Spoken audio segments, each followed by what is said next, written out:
सहनाववतु सहनौ भुनक्तु सह वीर्यं करवावहै तेजस्विनावधीतमस्तु मा विद्विषावहै। ॐ शान्ति शान्ति शान्तिः। समस्तजनकल्याणे निरतं करुणामयं नमामि चिन्मयं देवं सद्गुरुं ब्रह्मविद्वरम्।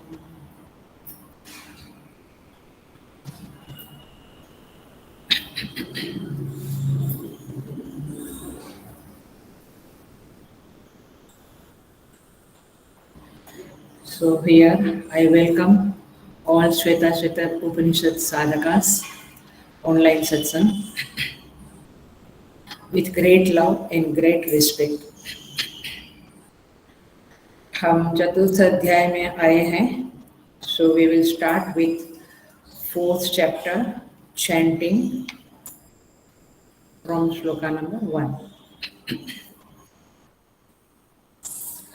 य एको वर्णो बहुधा शक्तियोगात् वर्णान् अनेकान् निहितार्थो दधाति विचैति चान्ते विश्वमादौ सदेवः स नो बुद्ध्या शुभया संयुनक्तु तदेवाग्निस्तदादित्यः तद्वायुस्तदुचन्द्रमाः तदेव शुक्रं तद्ब्रह्म तदापस्तत्प्रजापतिः त्वं स्त्री त्वं पुमान् असि त्वं कुमार उत वा कुमारी त्वं जीर्णो दण्डेन वञ्चसि त्वं जातो भवसि विश्वतो मुखः नीलपतङ्गो हरितो लोहिताक्षः तडिद्गर्भं ऋतवः समुद्राः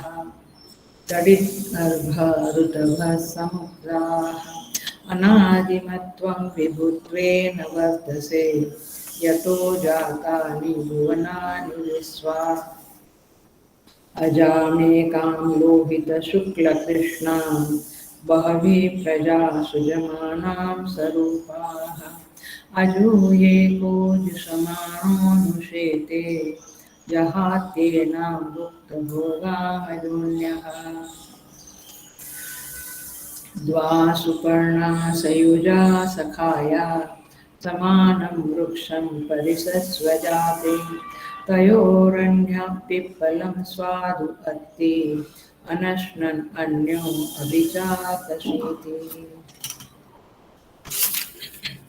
समाने वृक्षे पुरुषो निमग्नः अनीशया शोचति मुह्यमानः व्युष्टं यदा पश्यत्यन्यमीशम् अस्य महिमानम् इति वीतशोकः ऋचो अक्षरे परमे व्योमन् यस्मिन् देवा अधिविश्वे निषेदुः यस्तं न वेद किं ऋचा करिष्यति य इत्तद्विदुस्ते इमे समासते छन्दांसि यज्ञा क्रतवो व्रतानि भूतं भव्यं यच्च वेदा वदन्ति अस्मान् मायि सृजते विश्वमेतत् तस्मिन् च अन्यो मायया सन्निरुद्धः मायां तु प्रकृतिं विद्यात् मायिनं तु महेश्वरं तस्य अवयवभूतैस्तु व्याप्तं सर्वमिदं जगत्. आज का श्लोक मंत्र यो योनिम् अधितिष्ठति एकः यस्मिन् इदं स च विचैति सर्वं तमीशानं वरदं देवमेव्यं ऋचाये मां शान्तिमत्यन्तमेति. यो देवानां प्रभवश्चोद्भवश्च विश्वाधिको रुद्रो महर्षिः हिरण्यगर्भं पश्यत जायमानं स नो बुद्ध्या शुभया संयुनक्तु यो देवानाम् अधिपो यस्मिन् लोका अधिष्ठिताः य इषे अस्य द्विपदश्चतुष्पदः कस्मै देवाय हविषा विधेम। तो मंत्र नंबर 11। यो योनिम अधितिष्ठति एकः यः योनिम अधितिष्ठति एकः यस्मिन् इदं स च वि च एति सर्वं। मैं संधि अलग कर रही हूँ। तम ईशानं वरदं देवं एड्यं निचाय्य इमां शांतिम अत्यंतम एति। यह माने पहला शब्द यो है, वो यह है। जो, यह माने जो, एकः योनिम अधितिष्ठति एकः, जो एक है अकेला, वह योनिम अधितिष्ठति प्रत्येक योनि में अधिष्ठित हो रहा है। माने योनि माने कारण, आप कहीं तो लिख लेना, गड़बड़ ना हो। योनि माने कारण, जो अकेला ही प्रत्येक योनि में अधिष्ठाता हो रहा है, जिसमें इदम स च वि च एति सर्वम। इसकी संधि कैसे होगी? यस्मिन् इदम, जिसमें, यह, समेति वेति, वी एति इज वेति, सम एति इज समेति, जिसमें यह समस्त जगत समेति माने प्रलय काल में विलीन हो जाता है, और समेति माने सृष्टि काल में उत्पन्न होता है और प्रलय काल में लीन हो जाता है। तम ईशानम, उस ईश्वर को, वरदम माने वर देने वाले, ईडियम माने स्तुति करने योग्य उस परमेश्वर को, निचाय्य माने तत्व से जानकर,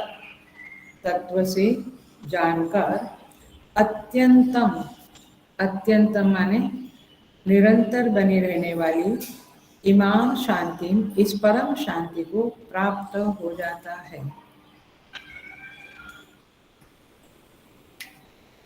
देखिए फिर से पढ़ते हैं।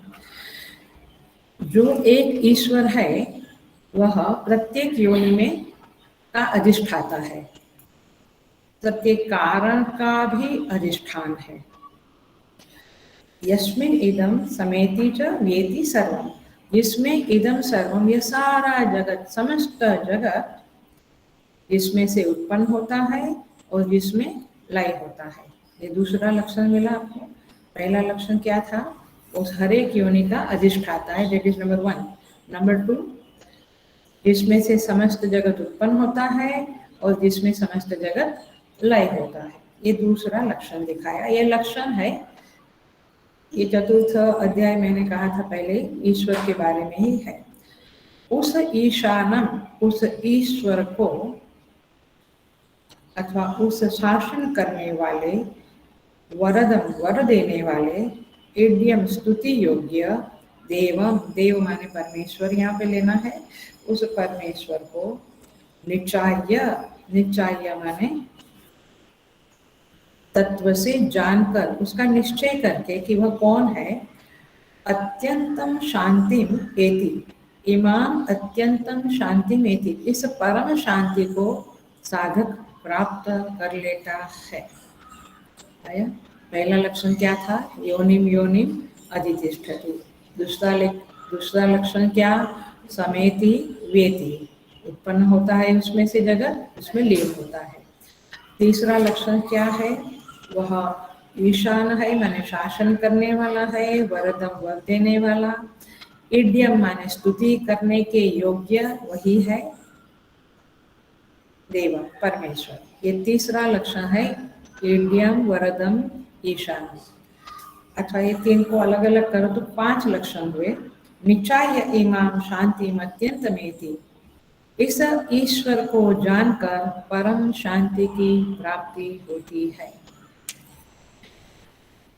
ये बात तभी समझेगी जब हम, हेलो ध्यान से सुनना, जब हम अपनी अशांति से अखरते हैं, जब हमें हमारी अशांति, क्या बोलेंगे, पसंद नहीं आती है। Generally we are not aware that हम अशांत रहते हैं, we are disturb, we are irritated, we are tired, हमें इतना पता ही नहीं चलता है, चले जा रहे हैं। लेकिन निचाय इमाम शांतिम अत्यंतम हेतु, ये परम शांति की इच्छा किसको होगी? जो पहले शांत रहेगा, फिर उसे समझेगा कि ओ ये जीवन तो बड़ा शांति अशांति के बीच में चल रहा है। मानसिक स्थिति भी डिस्टर्ब रहती है ना, शांति अशांति। तो इस तरह से यहाँ पे श्लोक में कहते हैं, मंत्र में, कि उस परमात्मा को जानकर, लेकिन कैसे जानकर? कि वह हर एक योनि का अधिष्ठाता है, सारी सृष्टि उसमें से उत्पन्न होती है, उसमें लीन होती है, वह वरदान देने वाला है, वह स्तुति के योग्य वही है, और ईशान वो शासक है। इस तरह से उस परमेश्वर को, देवम, उस देव को जाना, निचाय माने जाना, तत्व से, एसेंशियल, एसेंस से जाना, तब परम शांति की प्राप्ति होती है। तो इस तरह का यह मंत्र है, बहुत ही सुंदर मंत्र है, देखते हैं। सबसे पहले शब्द लेते हैं, उठाते हैं, यो योनिम योनिम अधितिष्ठति। योनि माने कारण, और हरेक योनि, हरेक जो कारण है उसका भी वह कारण है। अधितिष्ठति माने अधिष्ठाता है, हरेक कारण का भी वह अधिष्ठाता है।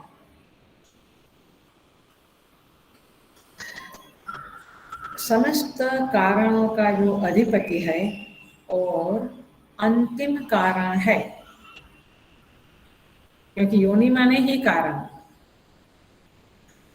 और फिर कारणों का भी कारण माने अंतिम कारण है।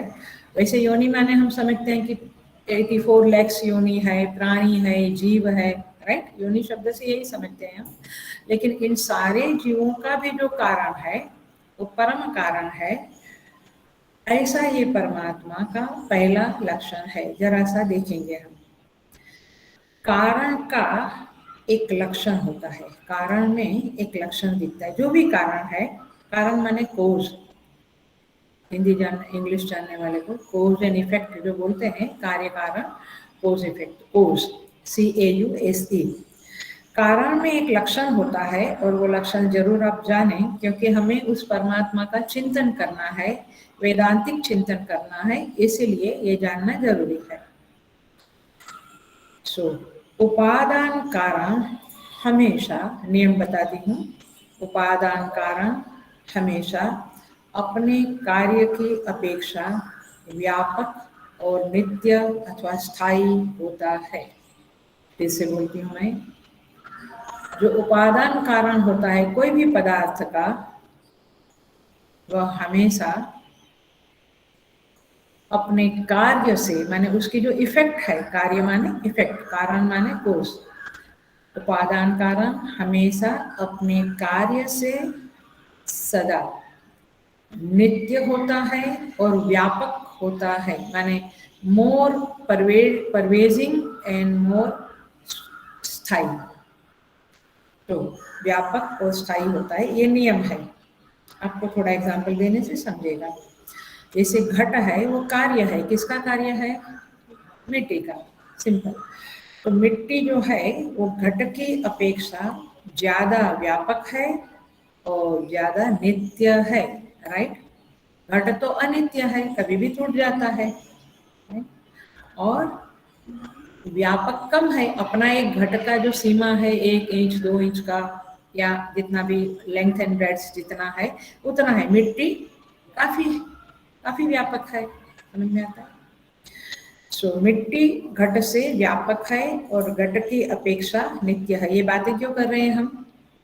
बातें करने के लिए नहीं, क्यों, क्या जानना है हमें? परमात्मा सभी कारणों से, कारणों का भी परम कारण है, और जो कारण होता है वह अपने कार्य, तो परमात्मा किसका कारण है? जैसे मिट्टी घट का कारण है, परमात्मा किसका कारण है? इस जगत का, इदम सर्वम, ये समस्त जगत का कारण है। इसे कनेक्ट करना, नहीं तो खाली एग्जाम्पल एग्जाम्पल याद रखेगा। व्हाट इज द सिद्धांत, दाष्ट्रांत क्या है वो याद रखना है। सो मिट्टी घट से ज्यादा व्यापक है, ज्यादा नित्य है। जो सुवर्ण है, गोल्ड, ये अपने कार्य आभूषण से ज्यादा व्यापक है, ज्यादा नित्य है, करेक्ट। आभूषण एक लिमिट में है, बट सुवर्ण व्यापक है विथ रिस्पेक्ट टू दैट। ये शरीर जो हमारा है वो एक सीमित है, 5/2 whatever, और एक ब्रेड्थ है, एक लेंथ है। लेकिन पंच महाभूत है, वो शरीर का क्या है? कारण है। पंच महाभूत, आप मेरे साथ हो जाओ। पंच महाभूत शरीर का कारण है। कारण कार्य की मीमांसा चल गई है, मैं ओपनिंग में ही ले लिया क्योंकि शब्द ही वैसा है। पंच महाभूत और शरीर में क्या संबंध है? कार्य कारण संबंध है। शरीर कार्य है, पंच महाभूत कारण है। तो पंच महाभूत शरीर की अपेक्षा ज्यादा नित्य है और व्यापक है। नित्य और व्यापक, ये दो शब्द ध्यान रखना, नित्य और व्यापक। कौन? कारण। जो कारण होता है वो नित्य होता है और व्यापक होता है। तो इसीलिए एक वो अकेला है, बट वो कारण है, और अकेला है एक, क्योंकि एक शब्द दिया है मंत्र में, यो एक योनिम योनिम अधितिष्ठति, सारी योनियों का कारण है, अधिष्ठान है, अधिष्ठाता है। ये पृथ्वी जो है उसका कारण शास्त्रों में बताते हैं जल है, क्योंकि पृथ्वी कितना भाग है और जल कितना भाग है? 3 भाग 1 भाग। तो और वो तो दिखता है, बट वैसे पृथ्वी का कारण जल है, जल का कारण अग्नि है, अग्नि का कारण वायु है, वायु का कारण आकाश है। इस तरह से कार्य कारण परंपरा है। जब हम सृष्टि चक्र सृष्टि की उत्पत्ति का चार्ट देखते हैं तो अव्यक्त, फिर उसमें से महत तत्व, फिर अहंकार, फिर पंचतन मात्रा, पंचतन मात्रा में का फिर पंचीकरण से पंच महाभूत, और फिर हम देखते हैं कि आकाशात वायु, वायु और अग्नि ही, अग्निरापः, तैत्तरीय उपनिषद याद आता है। इस तरह से ये सारा कुछ कार्य कारण परंपरा से जगत स्थित है। केनोपनिषद में कहते हैं कि यद्यपि ये कार्य कारण अपेक्षा से ये जगत स्थित है, लेकिन नियम आबद्ध है, नियमानुसार सब कुछ चलता है, फिर भी मिथ्या है। अरे मिथ्या, ये वाक्य बड़ा इंपॉर्टेंट है, मैं बिल्कुल उसमें नहीं जाऊंगी, बट भाष्य पढ़ेंगे तो आपको समझेगा कि क्या बढ़िया भाष्य है केनोपनिषद का, जहाँ पे ये बताया है भगवान भाष्यकार ने। सब कुछ मिथ्या है, लेकिन सब कुछ नियमाबद्ध है, कार्य कारण परंपरा से चलता है। वहां पे कुछ भी इनडिसिप्लिन नहीं है, शिष्ट से चलता है, डिसिप्लिन से चलता है, नियम से चलता है। ये बड़ी मजेदार बात है। Are you getting the point? आप जब वो पढ़ेंगे और उसके ऊपर 2-4 लेक्चर होगा तो आपको बहुत एक आश्चर्यचकित हो जाएंगे। ये जो वायु का कारण आकाश है और पंच महाभूत का कारण माया है, त्रिगुणात्मिका माया अथवा अव्यक्त, और उस अव्यक्त का भी कारण है ब्रह्म, माने ब्रह्म के ऊपर माया अध्यस्त है। सो बात आती है कि ये सारा जगत जो है पंचमहाभूत का पसारा, इस पंच महाभूत के पसारे से क्या हो रहा है? वो पंचमहाभूत का पसारा का एक कारण है, और वह कारण है जिसको कहते हैं योनिम योनिम अधितिष्ठति। वो हरेक योनि में रहता है। योनि में रहता है माने हरेक योनि का कारण है, सारे कारणों का भी कारण है, सर्व कारण स्वयं अकारण। ये शब्द आप लिखना है तो लिख सकते हैं, सर्व कारण, सब कुछ का वह कारण है और स्वयं अकारण है, उसका कोई कारण नहीं है क्योंकि वह स्वयं सिद्ध है। इतनी बात यहाँ पे समझ में आती है। और नियम देखा जाए तो नियम यह है कि वह जो भी कारण होता है वह अपने कार्य की अपेक्षा नित्य होता है और व्यापक होता है, परवेजिव होता है और नित्य होता है, सदा रहने वाला होता है। और इसीलिए यह परमात्मा सर्व कारण है, इसीलिए वह नित्य है और नित्य है और व्यापक है। ये जगत व्याप्य है और परमात्मा व्यापक है। ये उसका उनका एक लक्षण बताया गया है। नित्य है का अर्थ होता है अविनाशी। नित्य माने अविनाशी, अनित्य माने विनाशी, इतना तो ख्याल में आता है। सो अविनाशी जो शब्द है इसका भगवान श्री कृष्ण ने गीता में 2nd चैप्टर में ओपनिंग में ही बताया है, 17 या आगे के मंत्र में ही बताया है। अविनाशी तु तद्विद्धि येन सर्वमिदं ततं विनाशमव्ययस्यास्य न कश्चित् कर्तुमर्हति। अभी के गीता का जो पिछला क्लास था मंडे का, उसमें यही मंत्र, यही श्लोक लिया गया था। तो ये जो अविनाशी है, ये जो अविनाशी है वही क्या है? येन सर्वम इदं ततं। गीता में भी यही बात बताई, माने उसके द्वारा सब कुछ व्याप्त है, माने वो सब में व्यापक है। वही बात यहाँ पे मंत्र में कही गई है। इसलिए इति श्रीमद्भगवद्गीतासु उपनिषत्सु ब्रह्म विद्यायाम, उपनिषदों से गीता, उपनिषद का ही दुग्ध है, दूध है गीता।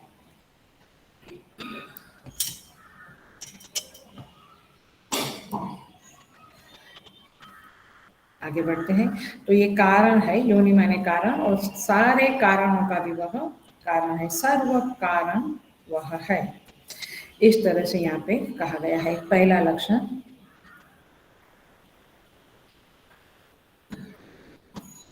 दूसरा लक्षण देखते हैं, यस्मिन् इदं समेति च वेति सर्वम, जिसमें सब कुछ लीन हो जाता है और जिससे सब कुछ प्रकट होता है। आप समझिए, इसका एग्जाम्पल दूंगी तो पता चलेगा। कैसे पता चलेगा? Very simple. अगेन, मिट्टी एंड घट। घट में घट मिट्टी से उत्पन्न होता है और घट मिट्टी में लीन हो जाता है जब उसका नाश होता है तभी। आभूषण सुवर्ण से उत्पन्न होते हैं और सुवर्ण में ही लीन हो जाते हैं। ठीक है, तो इस तरह से शरीर पंचमहाभूत से उत्पन्न होता है, पंचमहाभूत में मिल जाता है।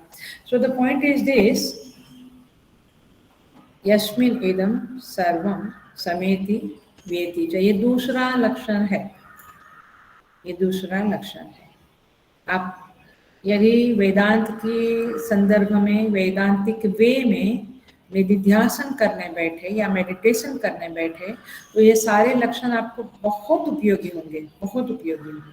तो वह परमात्मा, वह चीज है, वह कुछ है जिसमें से सब निकला, सब लीन हुआ। इसके संदर्भ में अगेन हम भगवद गीता को देखेंगे।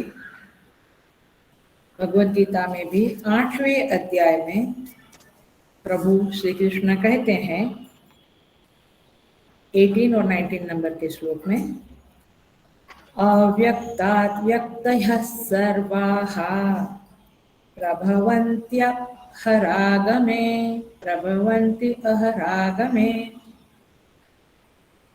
रात्र्यागमे प्रलीयन्ते तत्रैवाव्यक्तसंज्ञके। वहाँ पे कहते हैं अव्यक्तात् व्यक्तयः सर्वाः, वह जो कुछ अव्यक्त है माने माया, बट माया तो परमेश्वर पे अधिष्ठित है, अध्यस्त है, इसलिए हम परमेश्वर ही बोलते हैं। अव्यक्त से सर्वाः व्यक्ताः, सब कुछ व्यक्त होता है, कभी प्रभवन्ति उत्पन्न होता है, कभी अहरागमे, अह माने दिन, रात्रि माने रात्रि, अह माने दिन, अहर आगमे दिन के प्रवेश काल में, दिन के प्रवेश काल में माने किसके दिन के प्रवेश काल में, ब्रह्मा जी के का जो दिन उगता है, उसका गणित जबरदस्त है, 8वें अध्याय में पढ़ लेना आप, कॉमेंट्री में बहुत कुछ है। सो प्रभवंती अहराग में ब्रह्मा जी के दिन की शुरुआत में, प्रारंभ काल में, प्रवेश काल में सारे जीव व्यक्त हो जाते हैं, माने सृष्टि उत्पन्न होती है, ऐसा हमारी भाषा में हम बोलते हैं। रात्र्यागमे, रात्रि के आगमे, रात्रि आने पर, किसकी रात्रि, अगेन ब्रह्मा जी की रात्रि आने पर, प्रलीयन्ते, प्रलीयन्ते लीन हो जाता है, तत्र एव अव्यक्त संज्ञके, उसी अव्यक्त संज्ञा वाला जो है माने अव्यक्त में ब्रह्मा जी की रात्रि होने से माने प्रलय काल आने से सारा कुछ लीन हो जाता है। आप कल्पना कर रहे हैं, आपको परमात्मा का कुछ झलक दिख रहा है दिमाग में, या ये कठिन है करके हम आगे सोचना ही नहीं चाहते हैं?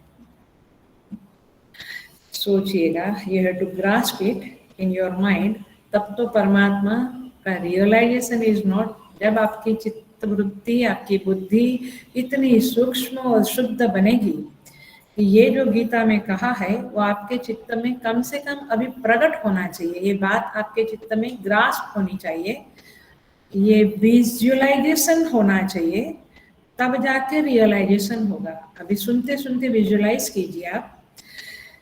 तो कहते हैं आगे के मैं श्लोक में, भूतग्राम स एवायम भूत्वा भूत्वा प्रलीयते, ये भूतग्राम सारा जो चराचर जगत है, ये भूतग्राम स एव अयम भूत्वा भूत्वा प्रलीयते, ये उत्पन्न होता है, लीन होता है, उत्पन्न होता है, लीन होता है।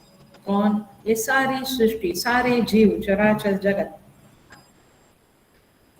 रात्र्यागमे अवशः पार्थ, रात्र्यागमे वश पार्थ प्रभवत्याहरागमे, और रात्रि आने से, ब्रह्मा जी की रात्रि आने से अवशः, कोई वश नहीं चलता है, पराधीन सा चला जाता है, लीन होता है, और प्रभवती अहरागमे, सुबह होते बाहर आता है। ऐसे हम भी सुषुप्ति में चले जाते। Sushupti is the symbol of great srishti kaal and प्रलय काल का एक छोटा सिंबल है। हम जागते हैं, वो सृष्टि काल है, उसको सृष्टि काल समझो, और जब सुषुप्ति में चले जाते हैं उसको प्रलय काल समझो, तो आपको सारी सृष्टि का प्रलय और सृष्टि की उत्पत्ति समझ में आएगी। आता है, पकड़ में आता है थोड़ा विजुअलाइज। सो इस तरह से यहाँ पे कहते हैं, ये मंत्र में कहते हैं यस्मिन इदम सर्वम, देखना मंत्र देखना 11वां मंत्र में सेकंड लाइन, यस्मिन इदम सर्वम, मैं संधि अलग करके फिर मिक्स करके बोलती हूँ, समेति च वेति सर्वम, ये सब कुछ इसमें से बाहर आता है। किसमें से? वो परमेश्वर में से। ब्रह्मा जी माने ब्रह्मा जी का भी कारण परमेश्वर है, ईश्वर है, परमात्मा है, वहीं से सब कुछ बाहर आता है, वहीं सब कुछ लीन हो जाता है। तो इस तरह से ये दूसरा लक्षण हुआ परमात्मा का, वेरी ब्यूटीफुल। तीसरे लक्षण पे आते हैं, तम ईशानम, यहाँ पे एक शब्द है, या योनिम योनि अधितिष्ठति एकः, एक शब्द का आपको चिंतन करना है तो ये सारा प्रैक्टिकल ही क्लास है पूरा। तो एक शब्द का आप ऐसे चिंतन कर सकते हैं, सजातीय विजातीय स्वगत भेद रहितः। सजातीय विजातीय स्वगत भेद रहितः माने जैसे एक सजाती, सारे जगत में 3 प्रकार के भेद है, जितने पदार्थ है उसमें 3 प्रकार के भेद है। मनुष्य देखो, पशु देखो, पक्षी देखो, वृक्ष देखो, सब कुछ। आम का वृक्ष है, उसमें सजातीय भेद है।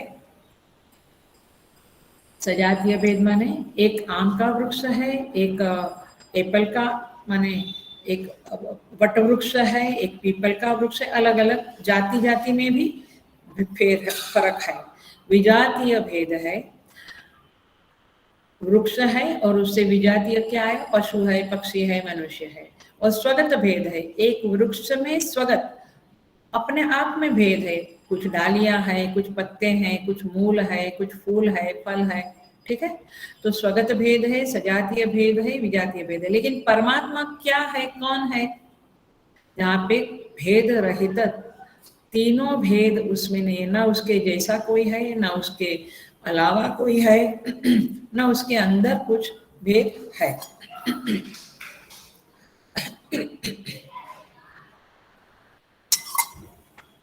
तो इस तरह से सजातीय विजातीय स्वगत भेद रहितः एकः, उस एक का चिंतन करना है तो सृष्टि को सामने रखो और सृष्टि में सारे भेद देखो और फिर सोचो कि वो परमात्मा कुछ अलग है, कुछ विलक्षण है और वह ऐसा है। तो ये हुआ तीसरा चिंतन आपको प्रैक्टिस करने के लिए। आगे बढ़ते हैं। तम ईशानम वरदम देवम ईड्यम, वह ईशान है माने शासन करने वाला है, वरदम वर देने वाला है, ईड्यम स्तुति के योग्य है, देवम ऐसा वह परमात्मा है। ईशानम शब्द को हम जरूर देखेंगे, ये चिंतन के लिए बहुत अच्छा शब्द है। जैसे पूरा ईशावास्य उपनिषद उसी का था, वही शब्द का चिंतन था 18 मंत्रों में। अभी हम एक शब्द लेते हैं। वो ईशन करता है, शासन करता है, बाहर से भी करता है, अंदर से भी करता है। लेकिन अंदर से वह कैसे शासन करता है, ब्यूटीफुली स्वामी जी ने समझाया है, वही मैं आपको समझाती हूँ। सारा उच्छिष्ट ही है। गीता में अगेन मैं गीता का सहारा लेती हूँ।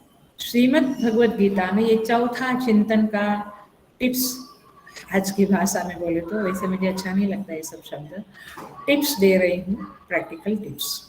चौथा, उपदष्टानुमंता च, 13वें अध्याय में है, 13 चैप्टर में।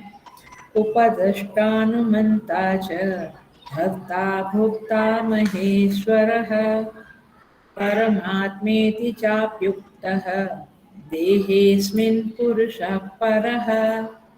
ये परमात्मा कैसा है, ईशा, उसका ईशत्व कैसा है, शासन कैसे करता है। शासन माने हमें लगता है कि जैसे कोई पनिश कर रहा है, हमेशा ऐसा ही लगता है, पता नहीं इसका मेरे ऊपर शासन मुझे जरा भी पसंद नहीं है, तू भी तो करता है शासन, वो तो ठीक है।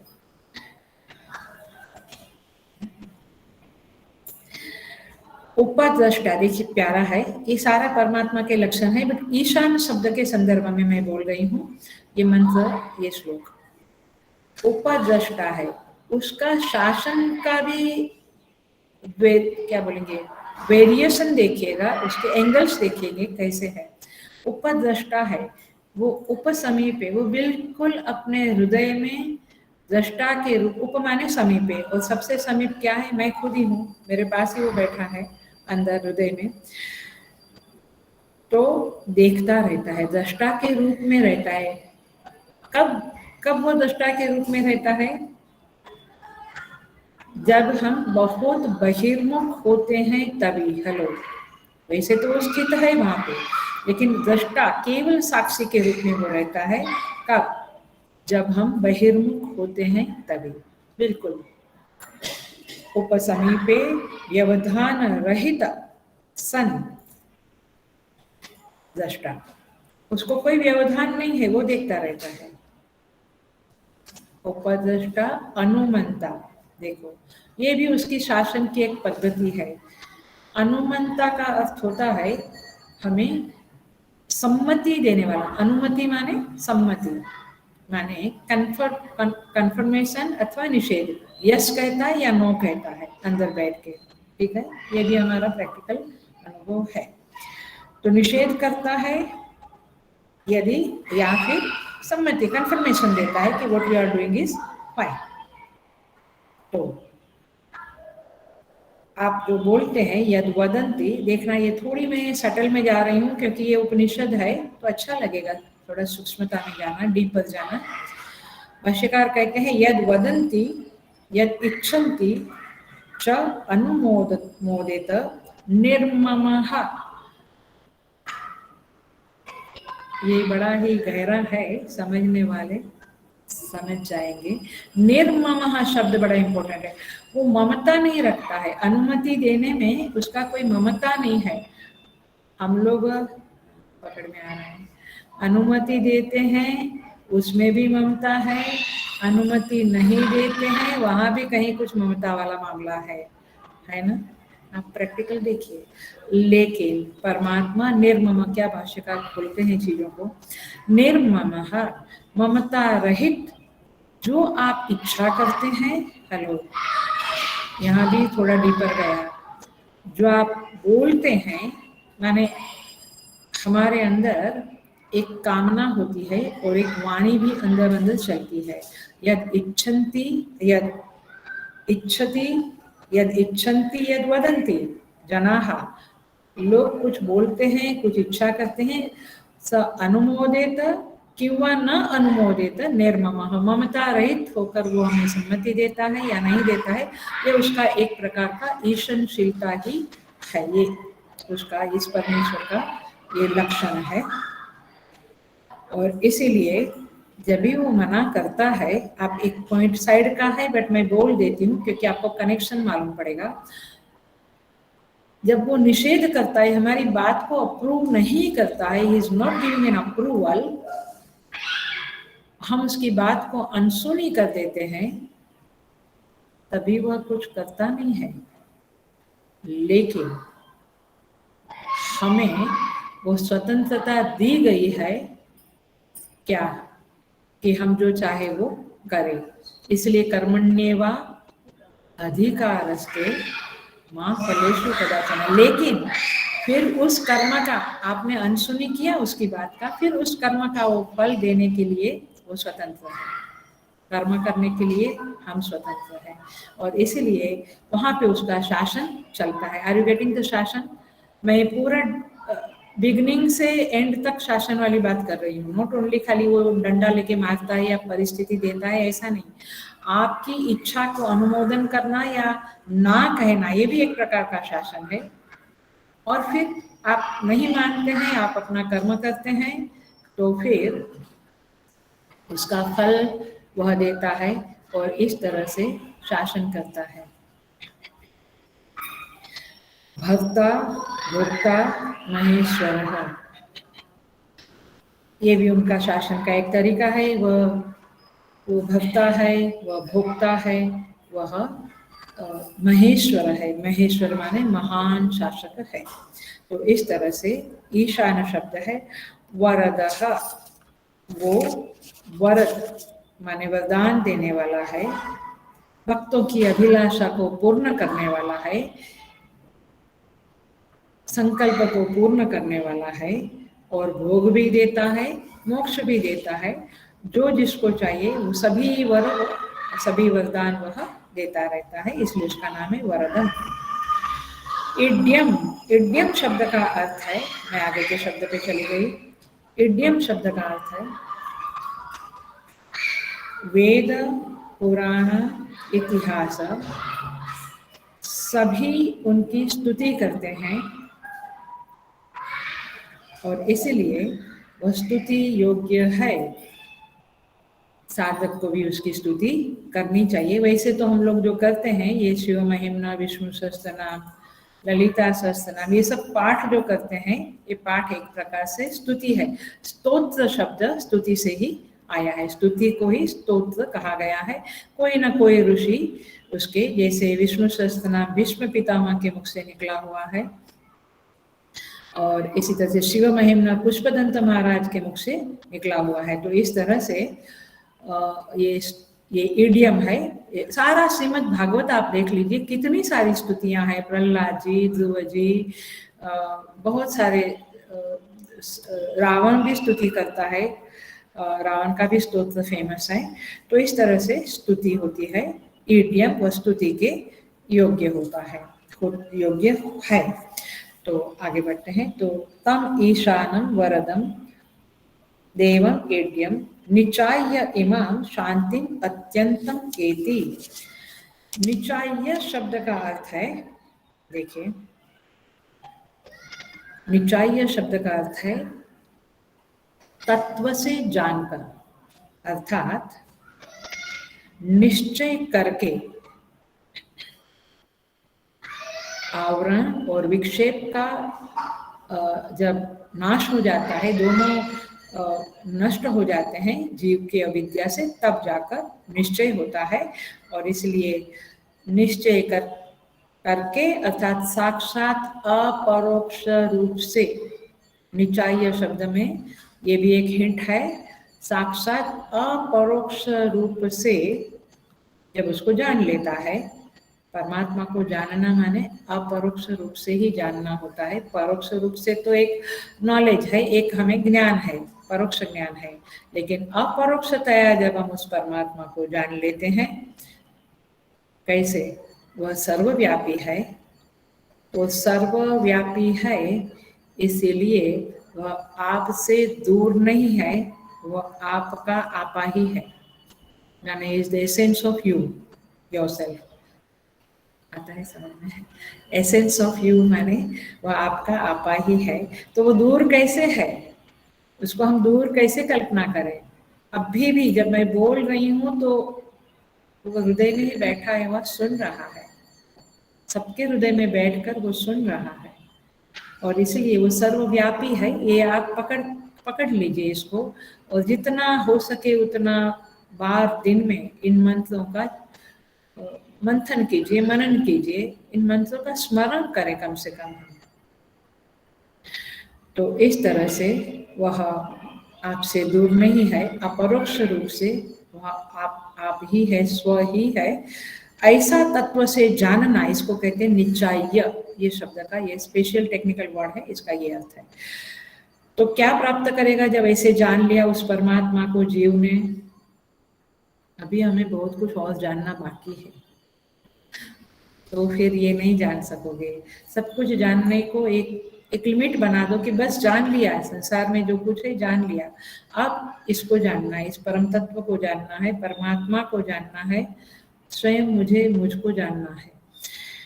तब निचाय्य इमाम, तब इमाम अत्यंतम शांतिम एति, इस परम शांति को, अत्यंत माने अंतिम शांति को, स्वरूप भूता शांति को साधक प्राप्त कर लेता है।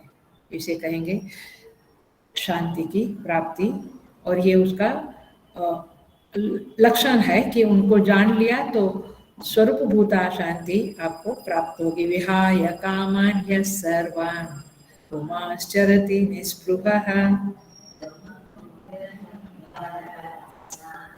तम, तो शांति की प्राप्ति हो जाती है। इस तरह से यहाँ पे मंत्र पूरा करते हैं हम। ईश्वर का एक और डेफिनेशन जान लें।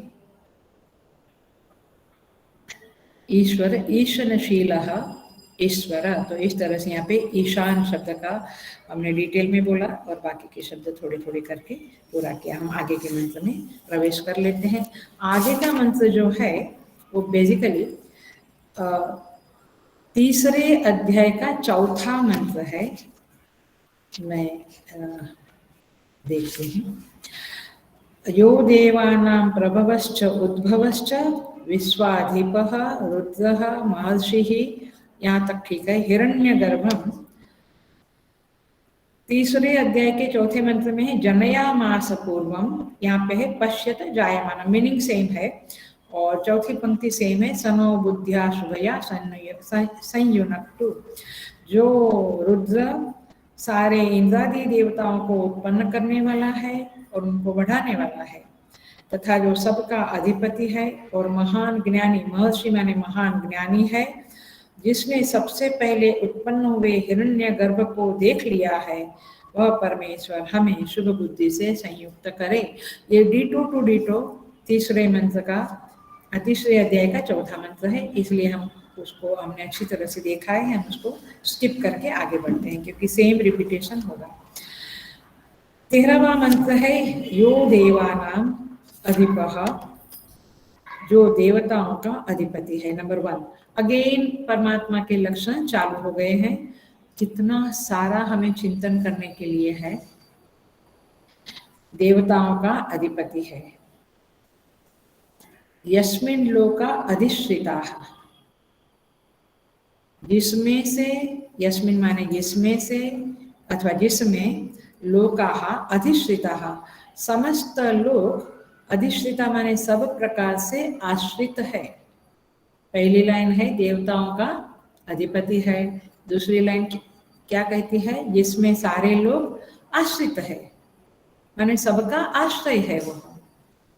वैसे देखा जाए तो पूर्व 11वें मंत्र में भी वही है, योनिम योनिम अधितिष्ठति, और यहाँ पे सबका अधिपति है। वहाँ पे समेति वेति, यहाँ पे अधिश्रिता, लगभग मीनिंग सेम है, फिर भी हम देखेंगे। यह ईशे अस्य द्विपदः चतुष्पदः, तीसरा वाक्य है। यह माने यह परमात्मा, जो इस 2 पैर वाले, द्विपद माने 2 पैर वाले, चतुष्पद माने 4 पैर वाले समस्त जीव समुदाय का ईशे, ईशे माने शासन करता है, शासन करता है। ईशान शब्द देखा, वैसा ही चला आ रहा है। कस्मै देवाय हविषा विधेम, कस्मै देवाय, का शब्द का अर्थ याद रख लेना आप लोग। का माने संस्कृत में सुख, का माने सुख,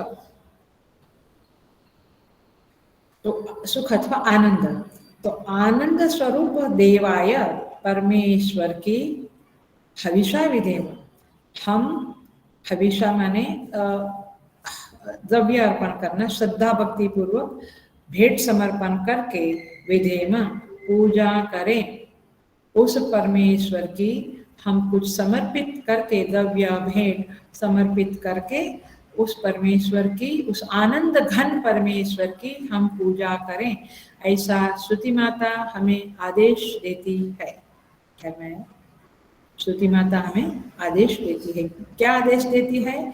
जो परमात्मा देवताओं का अधिपति है, नंबर 1, यस्मिन् लोका आश्रिताः अधिश्रिताः, जिसमें सारे लोग आश्रित है, माने जो सब लोक का आश्रयभूत है, नंबर 2।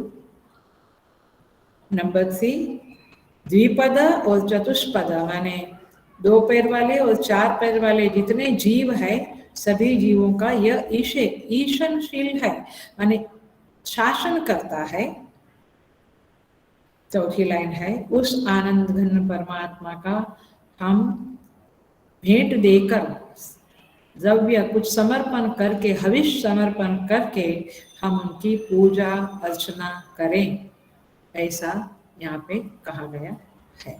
आज प्रदोष है, हमारे यहाँ भी अभी शुरू होगा क्लास के बाद, तो पूजाएं होनी चाहिए, मंदिर है तो पाठ होना चाहिए। ये सारा कुछ इस वाक्य का आचरित है, माने आचरण है। ये वाक्य का हम आचरित करते हैं जब हम पाठ पूजा वगैरह करते, मंदिर में करें, घर में करें, पर करें। तो इस तरह से यहाँ पे कहा गया है। हम देखते हैं इसको, बड़ा ही सुंदर श्लोक है। सारे मंत्र सुंदर ही है, क्योंकि सारे मंत्र हमारे परम प्रिय परमेश्वर के ही है। देखते हैं। यो देवानां अधिपः, अधिपति, सारे देवताओं का जो अधिपति है। अब सारे देवता माने, पहले तो हम देख लेते हैं मोटा मोटा सारे देवता का अर्थ होता है, ब्रह्मा विष्णु वगैरह जो बड़े बड़े देव है, जो समष्टि कार्य उपाधि वाले हैं, समष्टि कार्य का माने सारे बड़े बड़े देवताओं के भी देवता है, ये भी आते हैं, उनके भी जो अधिपति है, नंबर 1। दूसरा हिरण्यगर्भ का भी जो अधिपति है, नंबर 2। और जो व्यष्टि देवता है, जो हमारे इंद्रियों में बैठे हुए देवता है, उनका भी यहाँ पे स्मरण करना जरूरी है। तो उस इंद्रियों के देवताओं को भी यहाँ पे लेना चाहिए। वैसे एक बात बता दूं मैं इसके संदर्भ में, बृहदारण्यक उपनिषद के भाष्य में यह स्पष्ट किया है कि इंद्रियां, ध्यान से सुनना, इंद्रियां आकाश की तरह व्यापक है, आकाश की तरह व्यापक है। तो हम तो कहते हैं कि मेरे देह में 5 कर्मेंद्रियां और 5 ज्ञानेंद्रियां हैं, सभी के देह में, हाँ है, लेकिन बृहदारण्यक उपनिषद के भाष्य में कहा है कि यह जो इंद्रियां है वह आकाश की तरह व्यापक है, और देह में जो हमें इंद्रियां प्रतीत होती है वह केवल उनकी अभिव्यक्ति का स्थल है। हर एक देह में वह अभिव्यक्त होती है, but basically it is pervading everywhere. तो इस तरह से ये हिरण्यगर्भ का यो देवानाम अधिपः, हिरण्यगर्भ के भी अधिपति देख समझ लो, अथवा ब्रह्मा विष्णु महेश के अधिपति समझ लो, अथवा देवताओं के अधिपति समझ लो, अथवा इंद्रियों के देवताओं के भी अधिपति समझ लो। तो इस तरह से सारे देवताओं के वे अधिपति है। देखते हैं, समस्त देवता, मुझे लगता है कि हम थोड़ा सा अपनी दुनिया में आवें, तो जैसे अपना मंत्रिमंडल है और फिर उनका एक मुख्यमंत्री होता है राज्य में, अथवा पूरे देश में भी एक कैबिनेट है और फिर प्रधानमंत्री होता है, इत्यादि इत्यादि। वैसे ही एक समस्त सृष्टि में अथवा ब्रह्मांड में कहो तो ऐसी ही एक सभा है, ऐसी ही एक रचना है, ऐसा ही एक मंडल है। तो यहाँ पे क्या कहेंगे हम, सारे शासन करने वाले देवताओं के अधिपति है, अर्थात सारी जो शासक शक्तियां हैं, मैं शब्द बदल रही हूँ, आप पकड़ लेना मेरी बात को।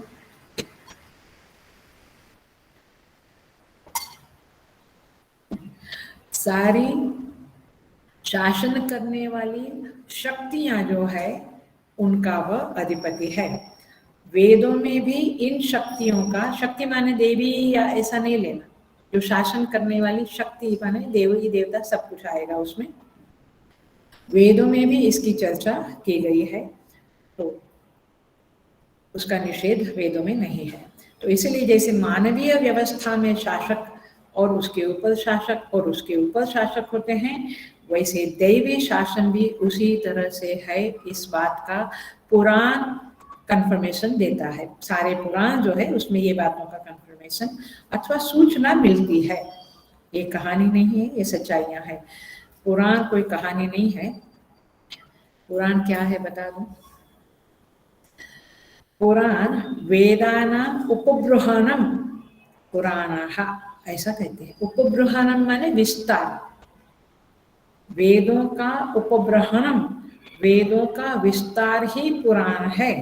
पुराण को पढ़े बिना, समझ लेना, ध्यान से सुन लेना, पुराण को पढ़े बिना जो वेद पढ़ते हैं, हेलो, कई लोग कहते हैं ये पुराण क्या, हम तो वेद पढ़ने वाले हैं, सुन लो। पुराणों को पढ़े बिना जो वेदों को पढ़ते हैं, वेद को उनसे डर लगता है, वेद उनसे डरते हैं। क्यों? वेदाः बिभ्यन्ति, ऐसा कहते हैं। बिभ्यन्ति माने भयभीत होते हैं, डरते हैं वेद। किनसे?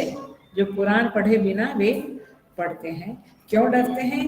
क्योंकि ये कहीं अनर्थ ना कर दे मेरा, माने मेरे वाक्यों का अनर्थ ना कर दे, अनर्थ करके कुछ ना समझ ले, ऐसा वेदों को डर लगता है। ऐसी बात करिए तो ये पुराण भी कहानियां नहीं है, सच्चाइयां है। तो पुराणों में ये सारी शासन की बातें आती है, देवताओं के भी शासक है, देवता भी शासक है हमारी सृष्टि के। आपको रामचरितमानस पता है, राम जी का क्या होने वाला था, राज्याभिषेक होने वाला था। और उस समय में वहां पे लिखते हैं तुलसीदास जी महाराज की देवताओं की सभा हुई, इमरजेंसी मीटिंग, और फिर उसमें हस्तक्षेप किया गया और उनका वनवास हो गया। द पॉइंट इज दिस कि देवताओं का भी एक शासन होता है, देवी शासन व्यवस्था भी है।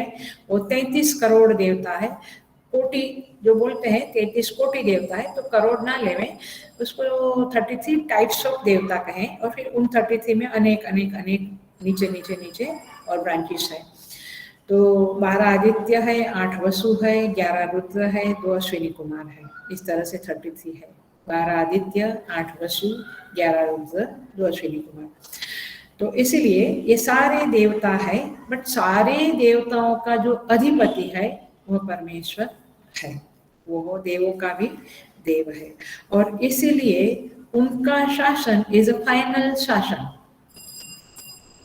ख्याल में आता है, जैसे बहुत मंत्रिमंडल है बट मुख्यमंत्री का शासन एक होता है, ऐसे। तो देवता, तो आप देवताओं की पूजा करने से यदि आपके चित्त में वो मेन है परमात्मा की, इन देवताओं का भी मैंने जिन देवता का आराधना करता हूँ मैं, उनका भी कोई देव है, ऐसा चित्त में रखने से साधना में प्रगति होती है, एक क्लैरिटी रहती है। क्योंकि भगवान श्री कृष्ण स्वयं 7th चैप्टर में कहते हैं, यो यो याम याम तनु भक्तः श्रद्धया चितुमिच्छति सतया तस्य तस्याचलां श्रद्धां तामेव विदधाम्यहम्। जो भक्त जिस देवता में, देवता के शरीर में माने देवता में श्रद्धा पूर्वक अर्चना करता है, पूजा करता है, विश्वास रखता है, उसकी वह श्रद्धा मैं उस साधक में अचल कर देता हूँ। क्यों भगवान ने कहा ऐसा 7वें अध्याय में? हम तो खाली श्लोक पढ़ते हैं, ट्रांसलेशन करते हैं, फटाफट इसका कुछ क्या बोलते हैं, इसका एक्सपांशन कर देते हैं, खत्म हो गया। ऐसे नहीं, यहाँ पे ये छिपा हुआ अर्थ है कि परमात्मा स्वयं कहते हैं क्या, कि बहुत सारे देवता है, और फिर आया इसमें ये छिपा अर्थ समझ में आ रहा है। और वे देवता है, और उन देवताओं में उन साधकों की श्रद्धा को अचल करने वाला मैं हूँ। और फिर कहते हैं सदया श्रद्धया युक्तः तस्याराधनमीहते तस्य तस्याचलां लभते च ततः कामन् मय्येव विहितान् हि तान्।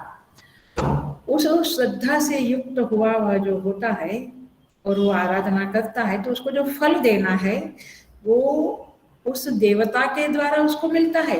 लेकिन क्या बढ़िया बताया है, काफी गीता बहुत गहरी है और बहुत सुंदर अंडरस्टैंडिंग मिलती है। और उसको जब उपनिषद से हम कंपेयर करते हैं अथवा उसका जो तुलनात्मक विवेचना अथवा मनन करते हैं, तो बहुत ही आनंदजनक है। तो लभते च ततः कामान मय्येव विहितानि तान्, लेकिन उसका जो फल है उसको निश्चित करने वाला, विहितान, उसको विधि करने वाला, माने उसको फिक्स करने वाला, उसको डिसाइड करने वाला मैं हूँ। तो मेरे द्वारा जो डिसाइड होता है फल, क्योंकि ईश्वर ही कर्मफल दाता है, देवताओं के जरिए, they are the courier, the media, उनके जरिए उन भक्तों को मिलता है। लेकिन उसका अधिपति कौन है? मैं। पकड़ में आई? मैं बहुत जल्दी बोल गई कि पकड़ में आई बात? बोल।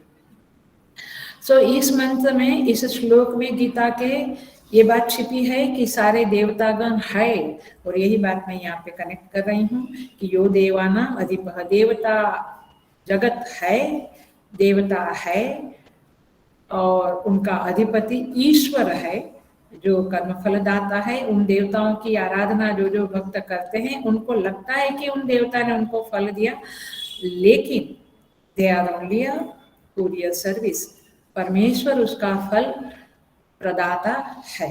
तो इस तरह से ये देवता शासन बिल्कुल सही बात है from one point of view. Vedanta की दृष्टि से सब कुछ मिथ्या है, बट जिस तरह से यहाँ पे मंत्र चल रहा है देवानाम अधिपः, तो देवता शासन की बात बिल्कुल सच है। और देखिए ये जो देवता है वो बदलते रहते हैं, उनकी जगह माने जैसे यहाँ भी ट्रांसफर होती है, कोई डिपार्टमेंट से कोई डिपार्टमेंट में चले जाते हैं या ट्रांसफर किए जाते हैं वगैरह वगैरह, वहाँ पर भी होता है। इंद्र बदलते हैं, मनु बदलते हैं। और देखो अधिपति का एक और अर्थ मैं बता दूं जो आचार्यों ने बताया है। जो शासक माने जो अधिपति होता है, मालिक कहे दो आप, वो केवल शासन नहीं करता है, वो अपने जो लोग हैं उनका रक्षण भी करता है, उनका भरण पोषण भी करता है, ये भी उसकी जिम्मेवारी है। जो शासक होता है उसकी जिम्मेवारी क्या है? केवल शासन करना नहीं। जो राजा होता है, जो प्रधानमंत्री या मंत्री माने जो बड़े होते हैं, वो शासन भी करते हैं, अधिपति भी है और उनका रक्षण भी, संरक्षक भी होते हैं। भर्ता भोक्ता महेश्वरः।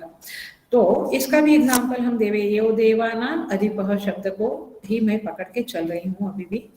जो इसका एग्जाम्पल देवे तो बलि राजा की कथा को याद करो, देखो कैसे उपनिषद के साथ भी उसका संबंध बनता है। जैसे बलि राजा ने इंद्र पद लेने के लिए यज्ञ किया, आपको पता है, और फिर वामन अवतार लेकर भगवान ने उसको रोका, क्योंकि परमात्मा ने जिसको जो पद दिया है, इंद्र पद दिया है या और कोई पद दिया है, उसके पुण्य के कारण दिया है। ये थोड़ी सी अलग बात है लेकिन समझना बहुत जरूरी है। उनके पुण्य के कारण वो इंद्र जो होता है वो इंद्र पद पे विराजमान होता है। अब कोई अन्य कोई उसको हटाकर वो पद लेना चाहता है तो परमात्मा ने उसको जितने साल का दिया है उतने साल को उसको इंद्र पद पे बैठना है। तो भगवान ने बलि को पाताल में भेज दिया और कहा, आश्वासन दिया कि अगले कल्प में तुम अपनी योग्यता को जब पूर्ण करोगे तो तुम्हें विधिवत इंद्र पद मिलेगा, officially you will get the Indra पद। तो इस तरह से इनका आधिपत्य जो है परमेश्वर का बड़ा सुशासन वाला है, उसमें कहीं कोई गड़बड़ नहीं है। और इसलिए दैवासुर संग्राम जब होता है, जब होता है, परमात्मा उन देवताओं का पक्ष लेते हैं। क्यों पक्ष लेते हैं? क्योंकि उन देवताओं के पुण्य के कारण उन्होंने वो स्थान, वो जगह अर्जित की होती है, जैसे स्वर्ग, तो उसमें प्रभु किसी को इंटरफियर करने नहीं देते हैं। तो इस तरह से भगवान का देवताओं का आधिपत्य के रूप में ये बातें काफी सुनने को मिलती है। तो इस तरह से यो देवानाम अधिपः। दूसरा शब्द है लोकाः अधिश्रुतयम्, जिसमें सारे लोग अधिश्रिताः, आश्रित है। कितने लोग है? 40 लोग, 14 लोग है। भूर्भुवः स्वः महाजना तप सत्यम, और नीचे के अतल वितल। तो इस तरह से 7 नीचे के 7 ऊपर के लोग है, आपको पता है। अब ये सारे लोग बेसिकली हमें जो दिखता है वो ऐसे दिखता है कि सारे लोग आकाश में स्थित है, ठीक है, दिखता है ना। ये पृथ्वी कहाँ स्थित है? हमें ऐसा लगता है परमात्मा में स्थित है। हमें क्या दिखता है? आकाश में स्थित है, ऐसा ही दिखता है। तो आकाश में स्थित है और आकाश लोक में स्थित है, तो इस तरह से है। लेकिन वो आकाश भी लोक में है ऐसा लगता है, बट आकाश भी परमात्मा में आश्रित है। आकाश भी परमात्मा में आश्रित है। तो इस तरह से सारे लोग, और लोग जिसमें आश्रित दिखते हैं वो आकाश, और सब कुछ परमात्मा में आश्रित है का अर्थ है कि उनके अधिष्ठान में रहते हैं, उनके शासन में रहते हैं, उनके आधिपत्य में रहते हैं, अथवा वेदांत की दृष्टि से उनमें अध्यस्त है। देखिए आकाश में बहुत तरह के, स्वप्न लोक का भी आकाश है, वो कहाँ रहता है? हेलो, सोच सकते हैं आप? ये आकाश जो बाहर भूत रूप में दिखता है, पंचमहाभूत वाला आकाश, वो परमात्मा में स्थित है। लेकिन स्वप्न लोक का आकाश वह भी चिदाकाश में स्थित है। वो चिदाकाश तो अंदर का आकाश है, चैतन्य का आकाश है, माने वही उसमें स्थित है। तो सारे लोगों का आश्रय आत्म चैतन्य है, यही बात आखिर में समझनी पड़ेगी। पूरा करते हैं। यहाँ पे कहते हैं यह चतुष्पदः माने द्विपदः चतुष्पदः, जो द्विपद माने दो पद वाले और चतुष्पद वाले सबका वह ईशे, सबका वह शासन करता है। सब कुछ उसके अंदर आश्रित है और आश्रय देने वाले का यह कर्तव्य बनता है कि जो मेरे आश्रित है उनका मैं शासन भी करूं और उनका भर्ता भोक्ता महेश्वर भी मैं बनूं। तो इस तरह से सब कुछ उनके आश्रित। एक्चुअली देखा जाए तो आप थोड़ा सा स्मरण कर लो, अर्जुन ने देखा था कि सारा सृष्टि क्या देखा था? विश्वरूप दर्शन माने क्या? अलग से कुछ विश्व लटकता हुआ देखा था? नहीं। क्या देखा? भगवान में ही सारे विश्व आश्रित है ना? सारा विश्व, सारा ब्रह्मांड, अनंत कोटि ब्रह्मांड नायक, अनंत कोटि ब्रह्मांड उस परमात्मा के मुख में देखा अर्जुन ने, यशोदा मैया ने देखा। और भगवान कृष्ण जब संधि करने गए थे कि महाभारत का युद्ध न होवे, उस संधि करते समय धृतराष्ट्र इत्यादि को दिखा था। और कथा तो ऐसी है कि एक उतंग नाम का ऋषि था जो महाभारत के युद्ध के बाद बहुत ही क्रुद्ध था भगवान कृष्ण के ऊपर, और वो कृष्ण को श्राप देने के लिए, श्राप देने के लिए वो जा रहा था श्री कृष्ण के पास। भगवान को मालूम पड़ गया, बोला ये ऋषि तो बड़ा कड़क है, और श्राप दे दिया। ऑलरेडी उनको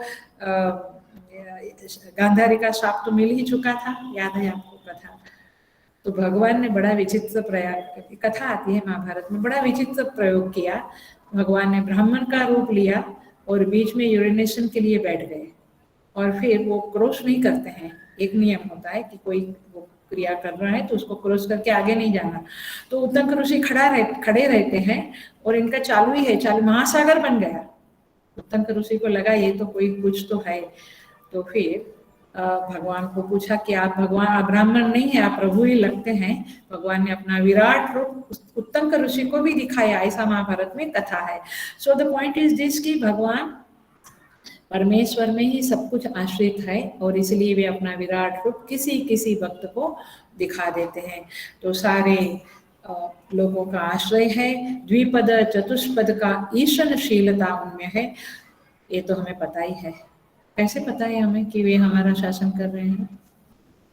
क्योंकि प्रभु जब जब हमारी विपरीत विकट परिस्थिति आती है और हम उसको दूर करने की सारी कोशिशें कर लेते हैं, फिर भी हटती नहीं है। इसका अंडरस्टैंडिंग क्या करना है कि कोई शासक हमारे ऊपर शासन कर रहा है जिसके सामने मैं बिल्कुल पराजित हूँ, पराधीन हूँ, लाचार, हेल्पलेस हूँ। समझ में आता है?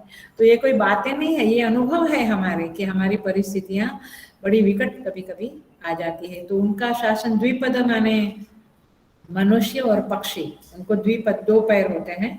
चतुष्पद माने प्राणी, पशु, पशु के चार पैर होते हैं। तो इसमें अंडरस्टैंड कर लेना है षटपद, अपद, जो जितने भी पाद रहित जंतु जानवर है, षटपद है, अष्टपद है, सबका उसमें समावेश कर ले। तो इस तरह से सबका वह शासन करता है। बड़ों बड़ों का भी, देवताओं का भी शासन करता है, द्विपद चतुष्पद का भी शासन करता है। भयाद अग्निस्तपति, भयाद तपति सूर्य, भयाद वायुश्च इंद्रश्च मृत्यु धावति पंचम, कठोपनिषद। क्या कहते हैं? उसके भय से मृत्यु दौड़ती है, अपना काम में कोई भी विलंब नहीं करती है। उसके ताप से सूर्य अखंड चक्र के जैसा घूमता रहता है। वायु, अग्नि, इंद्र सभी उनके भय से अपने अपने कार्य में निमग्न रहते हैं। तात्पर्य यह है कि सबके ऊपर उसका शासन है। हुक्मे अंदर सब कोई, हुक्मे बाहर कोई नहीं, ये उनका शासन है। तो इस तरह से ऐसे शासन करने वाले परमात्मा वो कहते हैं, यह ईशे अस्य द्विपद चतुष्पदः कस्मै देवाय हविषा विधेम। क और देवाय का चतुर्थ विभक्ति है, इसलिए कस्मै का भी चतुर्थ विभक्ति आ गया, फोर्थ केस इंग्लिश में। तो क माने सुख स्वरूप, आनंद स्वरूप उस परमात्मा का उनको हविषा विधेम, उनको कुछ हवि द्रव्य देकर, भेंट समर्पित करके, द्रव्य देकर, हवन पूजा करके हम उनका आराधना करें। हविषा विधेम, हविषा देकर उनका विधेम हम पूजा करें, आराधना करें। अर्थात उनको हम बाहर से भी द्रव्य वगैरह देवे और हमारा मन भी देवे, हमारी इंद्रियां भी देवे। इसका क्या अर्थ हुआ? कर्मेंद्रियां भी देवे का अर्थ है हम हाथ से उनके लिए कुछ कर्म करें, हम आंख से उनका दर्शन करें, इत्यादि इत्यादि। आप जानते हैं ज्ञानेंद्रियां, हम उनके बारे में चिंतन करें, मनन करें, उनका स्मरण करें और हाथ से पूजा करें। तो इस तरह से द्रव्यों से भी पूजा करें, हाथ से भी पूजा करें और उनका स्मरण करें, उनका चिंतन करें। तो इस तरह से हम उनकी पूजा आराधना करें, ऐसा स्तुति माता हमें आदेश करती है अथवा हमें विधि बताती है कि ये करना चाहिए। तो इस तरह से यह ईश्वर बाहर से भी और अंदर से भी शासन करता है। ऐसे शासक को हमें प्रसन्न रखना चाहिए। और ये सारे मंत्र उस शासक के बारे में है जो रियली हमारा शासक है, लेकिन उस शासक के बारे में हम चिंतन कम करते हैं, अन्य छोटे मोटे शासकों की बातें करते हैं। ठीक है, जो भी है, लेकिन ये उपनिषद कोई अलग चीज नहीं है, वो हमारे जीवन से जुड़ी हुई चीज है। और इसलिए मेरा जीवन ही जिसके शासन में है, उस शासक का चिंतन करना मुझे भाग है। माने it is a duty, it is a must for me. इस तरह से आप समझेंगे तो इसका चिंतन रोज रोज आप कहेंगे एक दिन उपनिषद क्लास नहीं चाहिए, 7 दिन चाहिए, 365 डेज चाहिए, लेकिन हम कहते हैं हम थक जाते हैं, टाइम नहीं है। ठीक है, तो इस तरह से हम प्रभु हमारे ऊपर शासन करते हैं, हम उनके शासित हैं, ये बात भी हम याद रखें। इसके लिए भी उनकी कृपा चाहिए और हम आज उनकी कृपा मांगते हुए इस प्रवचन को विराम देते हैं। उनकी कृपा सब पर रहे और सब उनके आश्रय में है। परमात्मा सब पर कृपा करे, यही प्रार्थना करते हुए ओम पूर्णमदः पूर्णमिदं पूर्णात् पूर्णमुदच्यते पूर्णस्य पूर्णमादाय पूर्णमेवावशिष्यते। ओम शांति शांति शांति। हरि ओम। श्री गुरुभ्यो नमः। हरि ओम।